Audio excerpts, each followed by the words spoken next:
Đá thạch anh sợi tóc nói riêng và các loài thạch anh khác nói chung đều là những loại trang sức và đồ dùng phong thủy được ưa chuộng rất nhiều, đặc biệt là các gia đình kinh doanh buôn bán.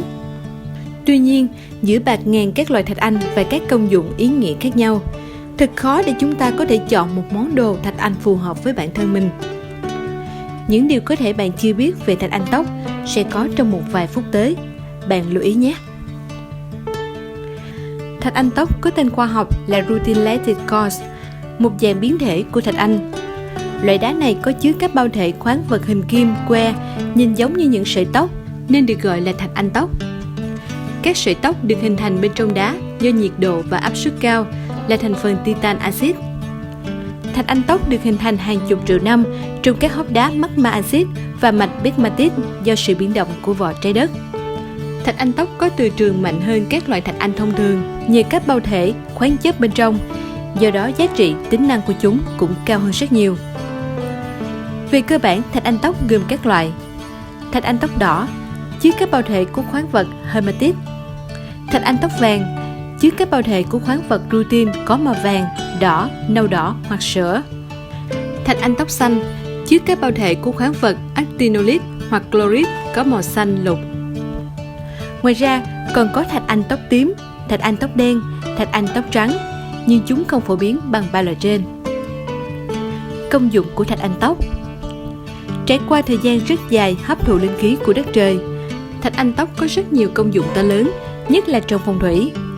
Đây được xem như lá bùa hộ mệnh, mang lại những may mắn, tiền tài, xua đuổi tà khí và thu hút những nguồn năng lượng tích cực cho con người.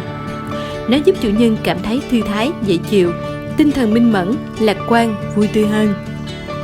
Tác dụng của thạch anh tóc đỏ: thạch anh tóc đỏ được xem là có khả năng tăng lưu thông khí huyết, hỗ trợ một số bệnh phụ khoa, cung cấp năng lượng tích cực. Rất thích hợp cho các bạn gái có thể trạng yếu hoặc tâm trạng u uất. Màu đỏ cũng được xem là liên hệ mật thiết đến cảm xúc con người. Sử dụng thạch anh tóc đỏ sẽ giúp chủ nhân hòa đồng với người xung quanh, luôn bao dung và thân thiện. Rất tốt cho các mối quan hệ xã hội. Tác dụng của thạch anh tóc vàng: thạch anh tóc vàng có tác dụng mạnh mẽ với tâm trí người sử dụng. Khi đặt viên đá gần vùng thái dương sẽ giúp tăng cường trí nhớ, sự thông tuệ, sáng suốt, phát huy khả năng tư duy và sáng tạo. Đặc biệt phù hợp với những người hay do dự chần chừ, thiếu sự nhanh nhẹn quyết đoán. Những người nhẹ dạ cả tin dùng thạch anh tóc vàng để tư tưởng vững vàng, lý trí ít bị phân tán bởi những lời dụ dỗ ngon ngọt hay những lời van nài của kẻ khác. Tác dụng của thạch anh tóc xanh: tốt nhất cho con đường làm ăn, hưng thịnh về mặt tiền bạc. Công việc được thuận lợi, suôn sẻ, đầu tư đến đâu, thu về đến đấy. Những khi đi công tác xa, khi thương thảo ký hợp đồng có thể mang theo thạch anh tóc xanh để đạt được may mắn. Viên đá còn giữ tinh thần ổn định, tâm trí tỉnh táo, có đủ năng lượng và sự tự tin để đương đầu với mọi thử thách trong cuộc sống. Đối với các loại thạch anh khác đều có một số công dụng chung như tăng cường dũng khí, lòng can đảm và niềm tin vào bản thân. Thích hợp cho những người nhút nhát, yếu đuối, như một tấm bùa hộ thân được nhiều đạo sĩ, pháp sư tin dùng để tránh khỏi ma quỷ, cô hồn hay tà khí. Chính vì vậy, những ai phải làm việc đêm hay thường xuyên phải đi qua khu nghĩa trang thì nên đeo thạch anh tóc để bảo vệ bản thân.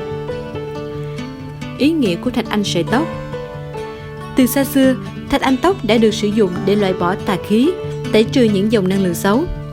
Đồng thời, chúng mang đến những năng lượng may mắn, tài lộc rất mạnh mẽ cho người sử dụng. Đặc biệt với những người có tính cách nhút nhát, thiếu tự tin, khi đeo vòng thạch anh tóc sẽ giúp họ mạnh mẽ, tự tin và thúc đẩy khả năng sáng tạo. Thạch anh tóc mang đến những năng lượng tích cực cho con người, đồng thời loại bỏ những căng thẳng, mệt mỏi trong tâm trí, mang đến cho chúng ta cảm giác an yên và bình lặng. Thạch anh tóc có khả năng phòng các bệnh về thận, lún lẫn hay quên, bởi viên đá có tác dụng thanh lọc máu trong cơ thể, đồng thời kích thích trí não để bạn thêm sáng suốt và minh mẫn. Viên đá này cực kỳ thích hợp với người già cần cải thiện các vấn đề về đầu óc và trí nhớ. Và đó là những kiến thức cơ bản nhất về thạch anh sợi tóc mà bạn có thể chưa biết. Nếu bạn cần tìm một sản phẩm phong thủy phù hợp hoặc cần tư vấn thêm, đừng ngần ngại gọi cho hotline của Đá Thạch Anh chúng tôi ngay bây giờ nhé. 0903 097 626. Cảm ơn các bạn đã dành thời gian xem video. Xin chào và hẹn gặp lại!